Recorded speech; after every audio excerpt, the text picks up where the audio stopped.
I literally was so hyped to film today that I had a hard time sleeping last night.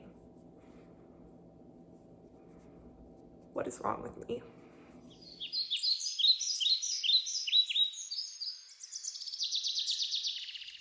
Good morning, everyone.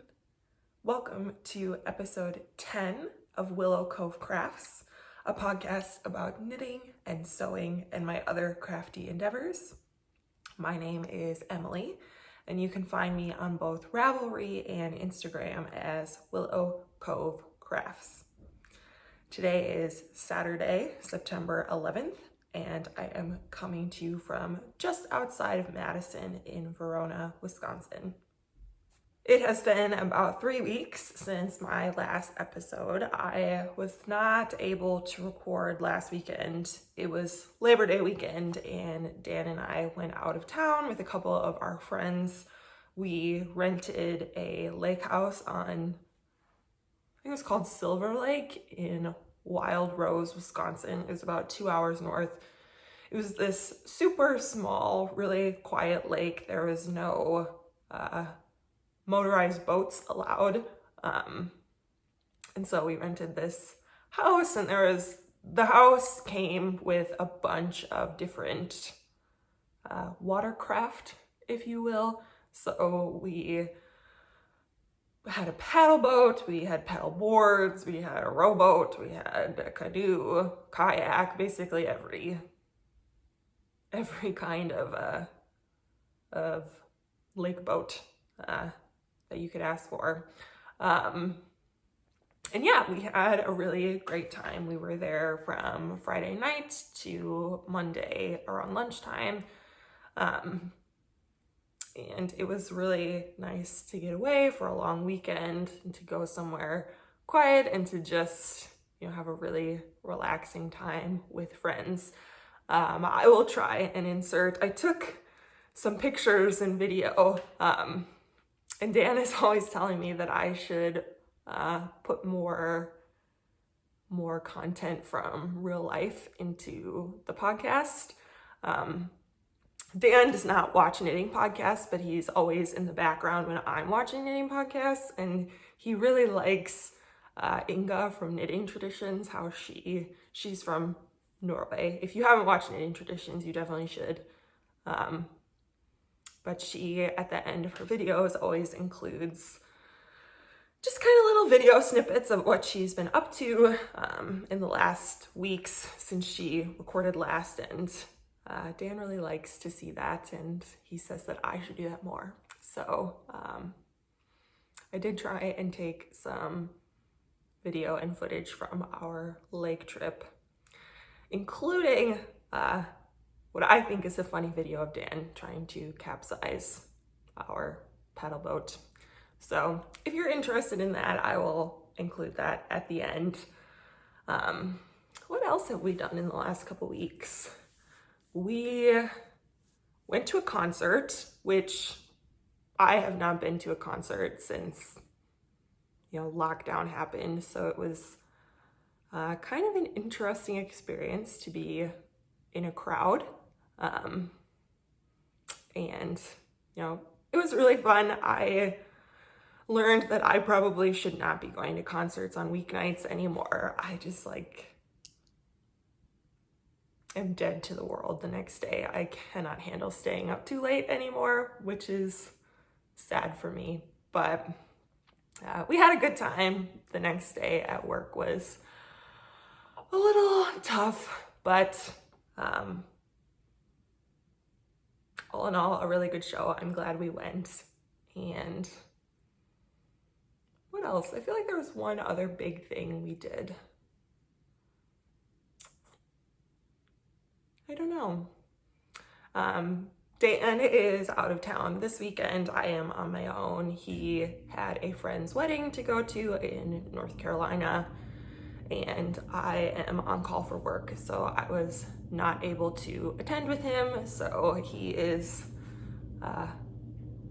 out of town this weekend, and so I decided to record a day earlier than I normally would, just to maybe get this episode out a little bit early this time around. So yes, busy couple weeks, but looking forward to hopefully having some fall weather soon. I was getting ready to record today, and like all week I was like, oh yeah, it's September now, like maybe I'll be able to wear some of my hand knits on the podcast, and it's gonna be like in the high 80s today, so wool is not happening today. Maybe next time. I'm excited to start wearing some of my past hand knits a bit more on the podcast, just to show you what I've made, you know, before I even started filming. Yeah, today is not that day. We'll see. Wisconsin is like really weird in the fall. Sometimes we have a really nice long extended fall, and sometimes it's, you know, summer weather, and then you're just like knocked upside the head with a snowstorm, and then it's winter. So you never know what type of year it's gonna be, but way too hot today for hand knits. The other thing I've been doing over the last couple weeks that is knitting related is I have been working on reorganizing and cataloging my yarn and fabric stash. I've had this realization for a while, but I'm finally coming to terms with it that I'm not exaggerating. I probably have enough yarn in my stash to last me the rest of my life. I've been knitting for about 10 years, and I've been accumulating yarn since the beginning, and I love to buy yarn. It's like, I always see things on Instagram of like knitting and buying yarn are two separate hobbies. I have a lot of yarn, and I live in a small 1-bedroom apartment, and it is starting to not fit. And so I really need to rein it in. I realize I don't really show acquisitions a ton on this podcast, but trust me when I say I'm buying yarn constantly. I'm trying to stop doing that because I have enough, and it's starting to stress me out how much I have.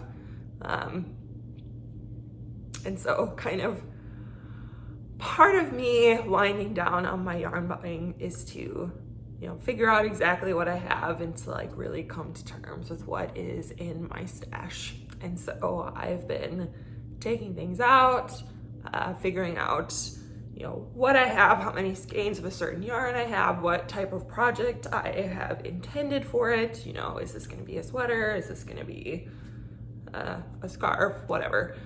And I'm keeping track of that in a Google sheet, and I am not even close to being done, and I already have so many things in that sheet.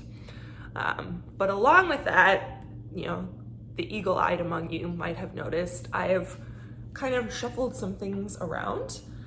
If you watched my previous episode, you may have noticed that the yarn that is behind me, you know, I always film in front of my yarn cabinet, but the yarn itself has changed on, you know, these two shelves specifically. I used to keep a lot of my sock yarns back here, and over the years I have collected a lot of single skeins of sock yarn, and I've mentioned before, but I'm definitely more of a neutrals and muted tones fan, with the exception of socks. I love a bright, crazy pair of socks. I knit a lot of socks for my mom and sisters. They also really love bright colors, and so I have a lot of really bright colored sock yarn, and that's what used to sit behind me. But I was kind of thinking, you know, brights and neons and super heavily speckled things are not, you know, the first thing I go for, basically for any other knitted item. I definitely like simpler colors, more rustic yarn, very muted, and you know, this is what I see, this yarn cabinet, when I sit down to knit in the evening. So I have yarn in this cabinet, and then I have a bunch of different buckets that I keep in various closets. And so I had the realization that all of the bright, crazy neon is in the yarn cabinet that I see on a daily basis, and my beautiful, more muted and calm sweater and shawl quantities are in the buckets that I don't see regularly. So I decided to swap them out. So this cabinet has 4 shelves. You can see 3 of them, and then there's one below. So I've reorganized this shelf and this shelf, and you can see that definitely more of my preferred color palette. This top one is still a bit of a mess. That's kind of been the dumping ground for the things that I don't quite know what to do with yet. But I just love looking at this shelf. It's so pretty. Yes, so nothing wrong with my sock yarns. I still love them dearly, but when it comes to what I want to be looking at on a daily basis, you know, this is almost like decor. You know, it's a very large cabinet in my living room. Everyone looks at it when they come over. So I decided to make it work for me a little bit more and put some of my favorite yarn quantities in there. So I hope you like it. I love it. Can't get enough. I stare at it constantly.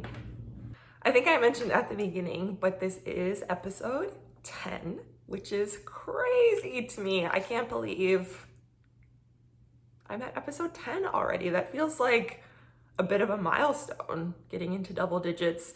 I know there are podcasters out there that have like hundreds of episodes, and that this is, you know, small fry compared to that, but it's exciting to have 10 episodes out. And along that line, since my last episode got published, this channel has reached over 100 subscribers, which is bonkers to me. Obviously, I put these videos out because I hope that people watch it and that people like it. But just to reach that milestone was so exciting. So if you are an older subscriber or a newer subscriber, thank you so much for your support. I really appreciate you. It makes me so happy that you come back every few weeks to spend a little bit of your time with me.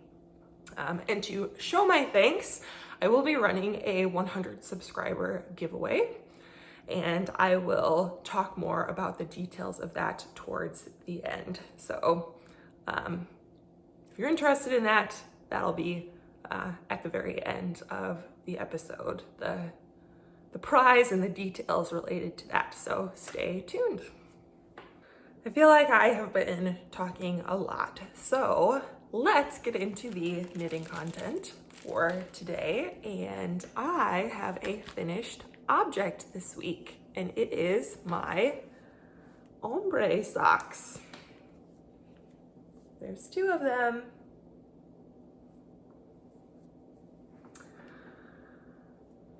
So for the past couple weeks, I have been working on this pair of socks. The yarn is Coloration by Ogle Design.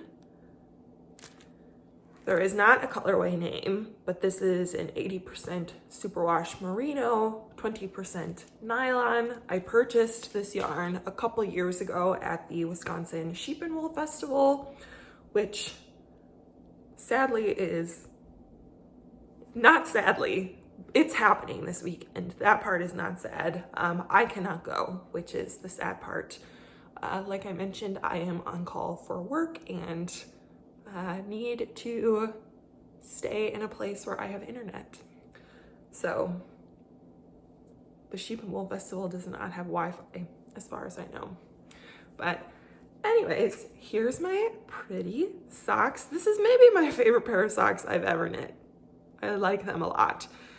The yarn comes in 2 cakes so that you can get matching socks that fade from this really nice orangey brick red to a really light speckled pinky white. I did my normal sock recipe. I typically always knit my socks on size 1 needles. ChiaoGoo is my favorite. I feel like I pretty much exclusively use ChiaoGoo needles. But I did 15 rows of 2x2 rib. I knit my leg for about 7 inches. Typically, I do a pretty traditional heel flap and gusset. And then I do, I don't know what this type of toe is called, a wedge toe? I don't know. And then in order to avoid disrupting the color fading, I pulled some yarn from the opposite end of the cake to do the heel. So you get this highly coordinating yet contrasting heel on your sock. And I love them so much. These are for me. My mom, I try to knit my mom a lot of socks, and so whenever I post a finished sock picture, she's always on Facebook like, oh, who are those for? And I think she's disappointed whenever I say, they're for me, Ma, not for you. So she gets plenty of socks, so she can pout all she wants, but these are for me. Yes, I'm trying to think about what else to say about these. Hopefully I have cool weather soon and I can wear them. Yay. Moving on to my works in progress. I always have to have a sock on the go. So since I finished my coloration socks, I had to cast on a new pair, obviously. These ones actually are for my mother. I like to knit my mom a pair of socks every year for Mother's Day and for Christmas, and I don't like to be rushed. So I'm starting early. These are going to be for Christmas. And I'm kind of nervous she's not going to like them. She'll like them. She likes everything I make, but it's just not her normal style. So anyways, I am knitting her a pair of socks out of Regia, Arnie, and Carlos design line. This is a, we're all familiar with Regia, I'm sure, but it's a 25% wool, 25% nylon. And if you are familiar with the design line, which is very popular, you probably are, you know that, well, this is the ball in the skein. And when you knit it up, it ends up self-patterning. So here's my sock so far. Oh, and this is color, I should probably tell you the color number because they don't have names, 3760. And I, like I said, have knit my mom a lot of pairs of socks over the years, but I have never knit her a more traditional Christmas pair of socks. And so I really wanted to do that this year. I really like this yarn, so much so I actually have a pair of socks knit out of this yarn already for myself. I bought this yarn and then liked it so much that I accidentally bought it again. And then, you know, one day I was going through my stash and I was like, this is the same yarn. Bought on 2 separate occasions, didn't know I already had it. So I really like this. The reason I question if my mom will like it is because she's definitely more of a brights girl. She loves neon, primary colors. She likes all colors, but I do think that's definitely her preference. And this is definitely more, you know, muted, which, as we've discussed I love tremendously. But I do sometimes wonder if she would prefer something else. She'll like them. I'm just also giving my sister a pair of bright blue socks for Christmas, which I've talked about in previous episodes, and I wonder if she will secretly like those better. But I love Christmas socks, and I wanted to make my mom a pair of Christmas socks, and she will love them. I'll make sure to knit her a bright pair for Mother's Day. My mom prefers her socks to be a little bit more roomy, so I still knit them on a size 1, but I go up to 72 stitches. Wide feet run in our family, and I prefer a snugger fit, but my mom likes her socks a little looser, so I always knit hers at 72 stitches. But I'm still following my kind of typical recipe of doing 15 rows of 2x2 rib, and now I will knit my leg until about 7 inches before doing the heel flap. And then, kind of similarly to the socks I just finished, I really do not want to interrupt the striping sequence on these. So I went digging and found the other end of this yarn ball. And so when it comes time to knit the heel flap and gusset, I will, or I suppose just the heel flap and heel turn, not the gusset, I will pull from this end and then pick up with the original end to do the gusset, and then that way I will have a continuous and cohesive patterning sequence on these socks. I will probably not, normally if I have striped socks, I want them to match completely. But with the Arnie and Carlos design line, the pattern repeats are so long and so busy that I often don't fuss over getting them to match exactly. It's gonna look like a cohesive pair of socks no matter what. And you know, I'm still on my first pattern repeat. It's a very long set of stripes before you get to the beginning of the next repeat, so I usually do not bother making these match exactly like I would with a striped yarn with a shorter stripe sequence. I hope that makes sense. So yes, these are definitely getting me in the Christmas spirit, dare I say. Since last episode, I have also put some work into my long-term blanket project, which I've shown many times before is my Slipstravaganza blanket by Stephen West. And I feel like I worked on this thing a ton, but the rows are getting so long. I think there's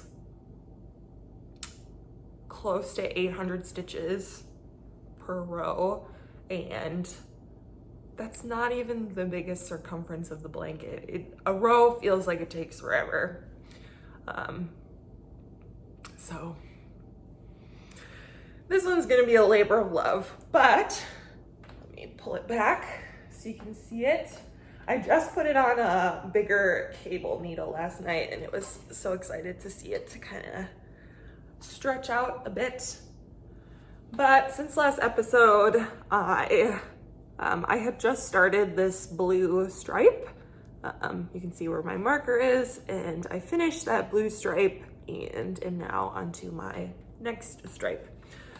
So in the pattern, this is called the bubble section, obviously because you're doing the bubble stitch. And this is the part of the blanket that really sold me on it. I have been looking forward to getting to the bubble section, you know, the whole time I've been working on it.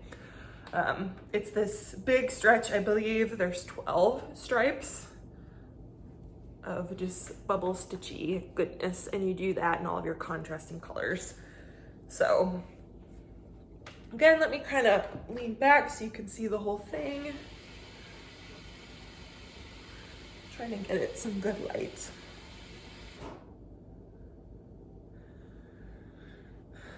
So yes, nowhere close to being done with that. The bubble section, it's the bubble section, and then there's another slip stitch section, and then there's a chevron border. And I believe the border has like 1,600 stitches a row, which is crazy. So slow and steady. I think my plan is to do, because I'm getting a little burnt out on the blanket, I must admit. My plan is to do, at least for the bubble section, 1 stripe per other finished object. So I finished my socks that I just showed you, so I knit this blue stripe, and now I am expecting to finish another object this week, which I'll show you later. So I'm getting a little bit of a head start on my pink stripe here.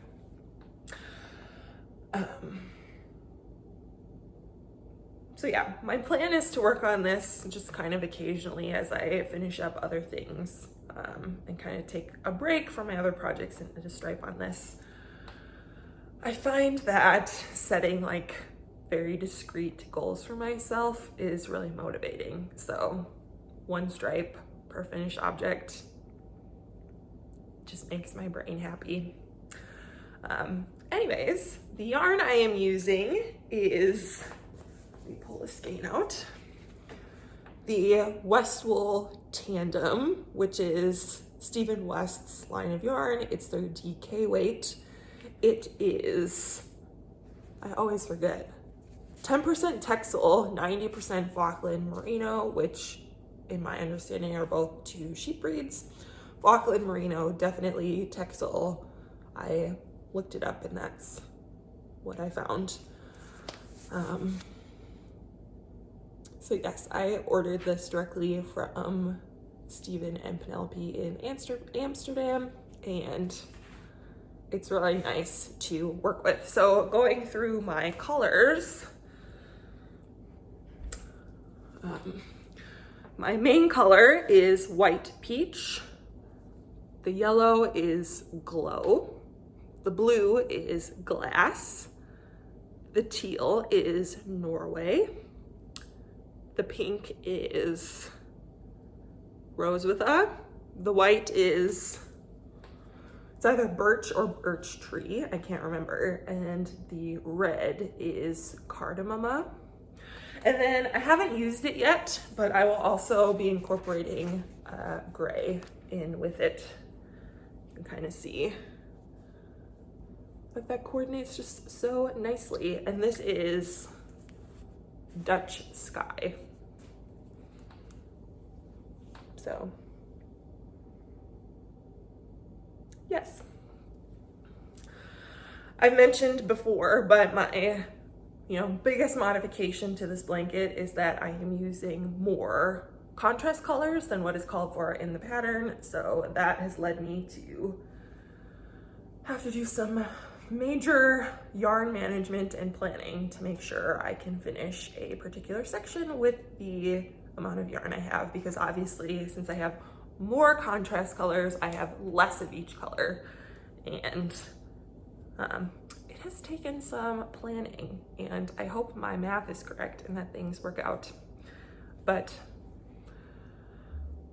I love how it's turning out.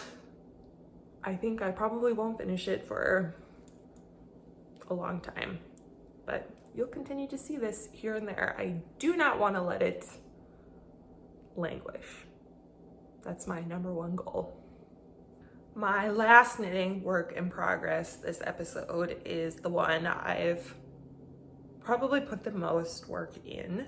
I have been spamming Instagram with pictures of this sweater. I love it so much. And of course, I am talking about my Illuminate sweater by Andrea Mowry. Let me hold her up. And I am getting really close to being done with the body. I have a marker on the back with where I was last episode, so I have added quite a bit of length onto the body of the sweater. And I think I'm gonna knit a couple more stripes and try it on. The last time I tried it on, it was very much a crop top. I joked about this a little bit on Instagram, but I feel like, for me at least, sweaters get into this stage of like, oh, I added 4 inches onto my sweater. Let me try it on. And then I try it on and I'm like, I swear this is hitting me in exactly the same place as it was before. Like, how is that possible? It defies logic and laws of time and space. You know, how did this 4 inches of knitting just seemingly disappear as I put this sweater on my body?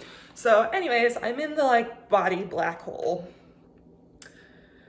but you know, it's gotta be getting there. I typically end up lengthening all my sweaters. I am pretty tall, I'm 5'9", so most patterns just end up being a little short on me. So I will probably do the same on this one. I think I'm getting close to the recommended length in the pattern, but you know, from there I might add an inch or two to get it to where it needs to be. The yarn I am using, so my main color is Spincycle, dyed in the wool. I grabbed one of my unused skeins, and this is the Rusted Rainbow colorway. Dyed in the wool is Spincycle's sport weight yarn, and it is 100% American wool. And this is probably one of my favorite yarns. I have a ton of Spincycle in my stash for future projects, and it's just so fun to work with and watch the colors shift. I'm preaching to the choir, I'm sure. And then my contrast color is the Isager Silk Mohair in the Rose colorway. This is a 75% kid mohair, 25% silk. And I'm getting a little nervous that I might run out of this. So I have been keeping a close eye on my local yarn shop's website, which is where I bought this from. I buy a lot of yarn. It's not super local, but kind of local. There's a really amazing shop called Firefly Fibers in Beaver Dam, which is about like 45 minutes from here. I buy a lot of yarn from there. She has a really amazing selection. But I have been watching their online stock of this in case I need to get more, because I'm getting nervous and would definitely not want to be in a situation where I could not finish my sweater. So yes. I don't think I've ever talked about sizing with this. I am making the size 5, which I don't recall at all how many inches that is. I have a 44 to 45 inch chest, and this sweater calls for quite a bit of ease. I don't know if it will change with blocking, but it's not tight when I try it on, but it definitely doesn't have the ease I thought it would. I really like the fit. I'm not complaining about that. It's just not what I expected. But obviously I think it will grow a bit with blocking, and I just love it so much. It's so cool and it's so soft because of that mohair.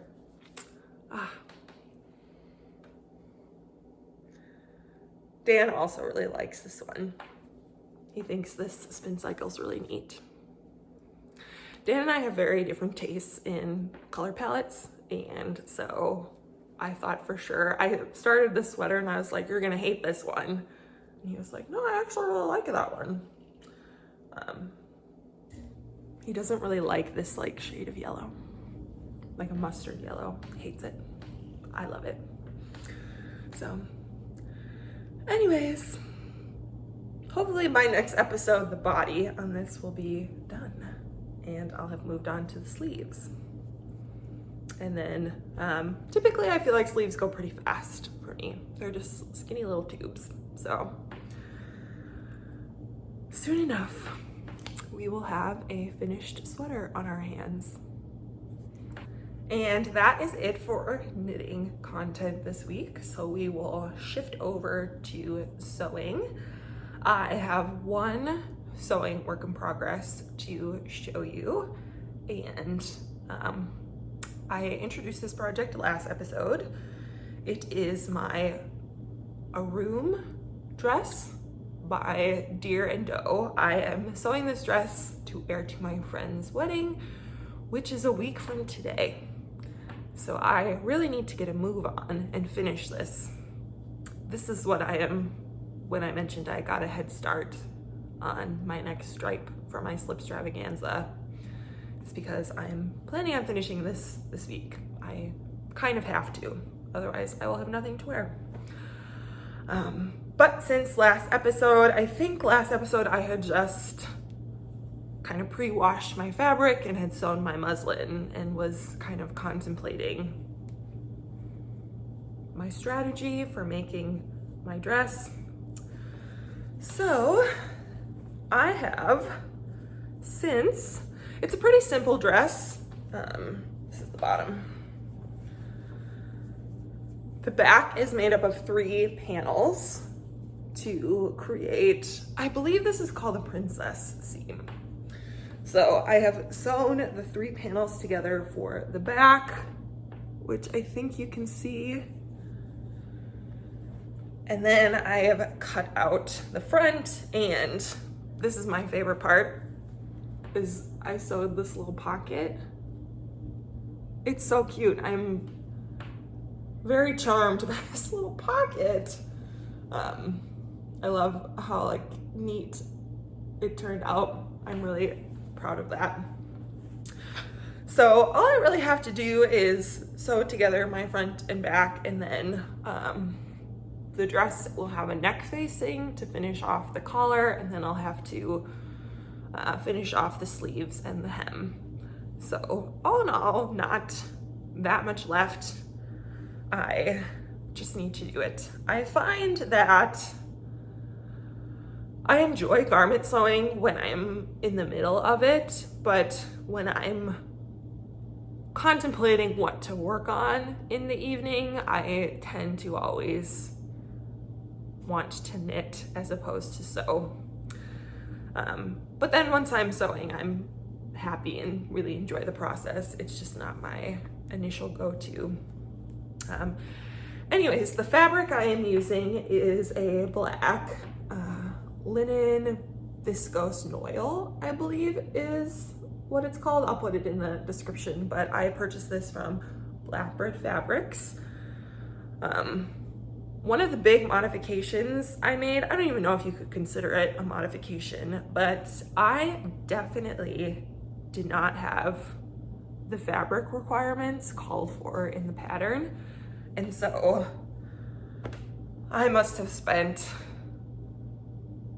an hour. When I went to go cut out my dress pieces, I had this moment of panic where I was like, I knew I did not have enough fabric, but I was pretty confident that it would work. And then when I actually went to lay out the pieces, it was not working. And I was kind of like racking my brain. Like it was this big puzzle of like, I decided or I figured out that this would work, but now I can't remember like how to make it work. And so I spent a very long time kind of playing around with like pattern piece placement on my big piece of fabric before I cut it out. And cutting it out was very scary because I was like, there is no room for error here when cutting out this dress. What I did end up doing, which I feel like very experienced garment sewers will either like congratulate me or tell me never ever do that. But in order to make the pieces fit, I did cut some of my pieces. What is the phrasing? There's straight of grain and then the cross grain. So like my understanding is that you should pretty much always cut your fabric pieces the same way, because even woven fabrics, like it might stretch a little bit differently horizontally than it does vertically. So I know you shouldn't mix and match the way you cut your fabric pieces, whether you cut them horizontally or vertically on your piece of large fabric, but I was desperate, so I did. This fabric does not have a ton of stretch, so I thought it's ultimately probably not a big deal. I know you definitely should not do that with knit fabrics, but this is a woven and it's pretty thick and it's pretty sturdy, so I just decided to go for it. And I did end up, you can kind of see on the bottom hem, so again the back is 3 pieces, and so the 2 side pieces definitely ended up with a little bit more stretch than that middle piece. I don't know what that is. Do you see that? It's fine. Yeah, I'll hem that. You won't even be able to tell. And yes. The other modification I made is that when I made my muslin, so I am making the largest size of this dress, and it fit, but just barely. I think I could have made it to pattern and it would have been completely fine. But I wanted to give myself just like a little bit more room. And so what I decided to do is, the pattern calls for a 5/8 seam allowance. I decided to reduce that to 1/2 inch. So it's not a lot, but amongst all the seams, that will give me about an extra 1/2 inch to the dress, which is all I really wanted. And then also I was talking a bit last time how the sleeves were a little tight. So I think, an extra, 1/4 inch, right? Because there's 2 seams, an extra 1/8 inch, an extra 1/4 inch on the sleeves will be just what I need to make it a little bit more comfortable. And then I suppose I do this on all of my garments, or at least I have so far, but I have used French seams, which is not called for in the pattern, but I really like how French seams look. So this is the front, and then your seam ends up looking really neat and tidy on the back. I think French seams are a really great way to finish off your seams. If you are working with a woven fabric, I would not do a French seam on a knit fabric. But then 2, if you don't have a serger, like I do not, it's a really nice, clean, crisp way to finish off your seams so that the inside of your garment looks neat and tidy, which is important to me because I'm type A. And that is it for all of my works in progress this week, which brings us to the most exciting part of the episode, which is the 100 subscriber giveaway. So again, this is purely out of my appreciation for people, watching and supporting my channel. I can't even begin to express how grateful I am that over 100 of you want to watch my podcast. That's crazy. So anyways, I will be giving away something from my own stash. This is not sponsored in any way by anyone. I went and picked out a skein of yarn from my personal stash that I thought you all would like, and it's going to come live with one of you. As a little bit of a disclaimer, not a disclaimer, in case you are wondering, I do not have any pets, so this yarn is from a pet-free home, in case any of you are allergic to dogs or cats, and that's important to you. So I will be giving away a skein of Hue Loco. In organizing my stash, I am realizing that I have tons of Hue Loco. I absolutely love, Nicole is the dyer behind Hue Loco. She makes the most beautiful yarns. I probably have like 20 or 30 skeins. Jury's still out. I haven't quite finished cataloging my stash. Anyways, this is a skein of her Phyllis Sock, which is a 75% superwash merino, 25% nylon, and the colorway is Sweet Notes.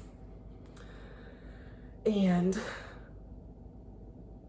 I think it's gorgeous. Again, very muted. This is my favorite type of sock yarn.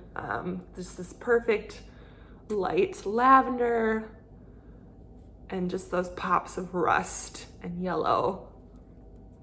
I'm obsessed with it, and I hope you all like it. And you can be entered in for a chance to win. I cannot speak. And then as a little extra prize, I bought you all a bar of Tuft Woolens hand balm in the Pink Grapefruit. I wanted to get something kind of fruity to go along with this skein. I thought that was only appropriate.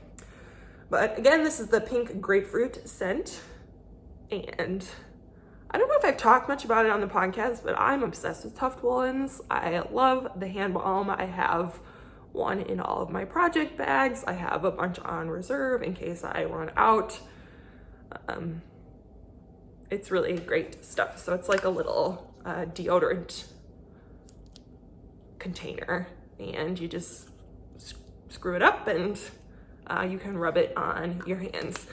And there is lanolin in this, I believe, which is the oil that naturally appears on sheeps. So it is safe to get on your projects. So I like to just rub a little bit on my hands before a knitting session. And then after a couple of days, you know, my hands feel great, but then my project also smells really good. So really big fan of this stuff. So here's your prize: skein of Hue Loco and a bar of Tuft Woolens.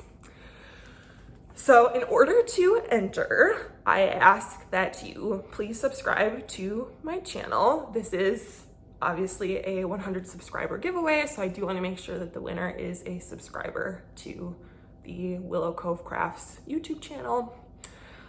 Please like this video and put a comment down below this video in YouTube. And I would like to know, as your prompt, what are you most looking forward to knitting this fall? You know, at least in this part of the world, we're entering into the colder weather, and you know, I mean, I knit all year round, but I feel like there's something really special about knitting in the fall and the crisp fall air, getting ready for, you know, dare I say, getting ready for Christmas. Yes, there's something like very fresh and exciting about projects, knitting projects in the fall, at least to me. So let me know in the comments below what project you are most looking forward to working on this fall. It does not have to be a knitting project. It could be a sewing project. It could be, you know, maybe you're into woodworking and you're making a new piece of furniture. It can be whatever, but what are you most looking forward to making this fall? I will be using some sort of random comment picker to pick a winner out of the comments for next episode. So I will be podcasting again in about 2 weeks. So that would be Sunday.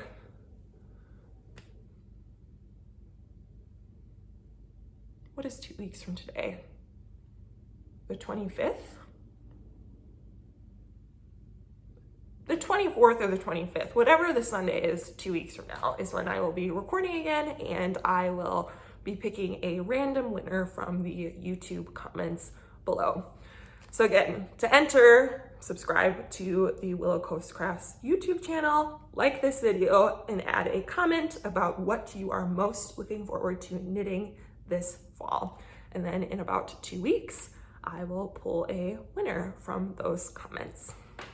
I should probably answer my own prompt.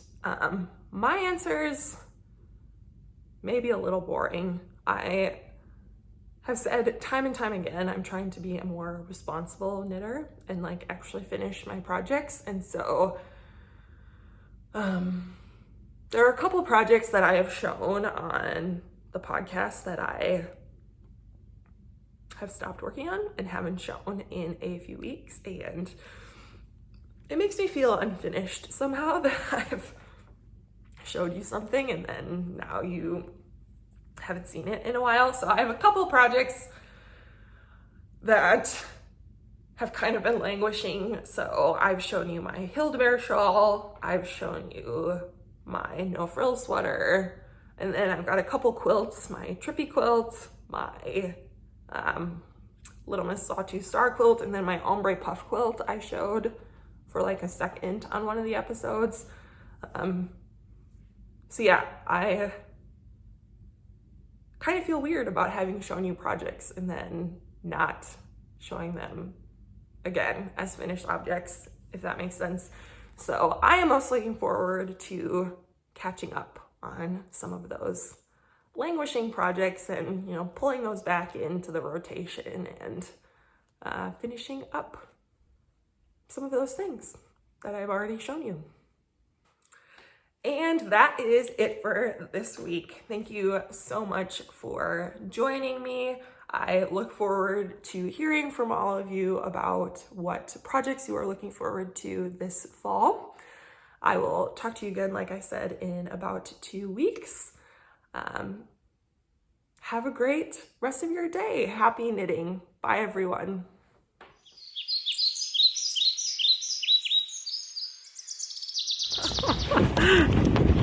Dan's rocking the boat.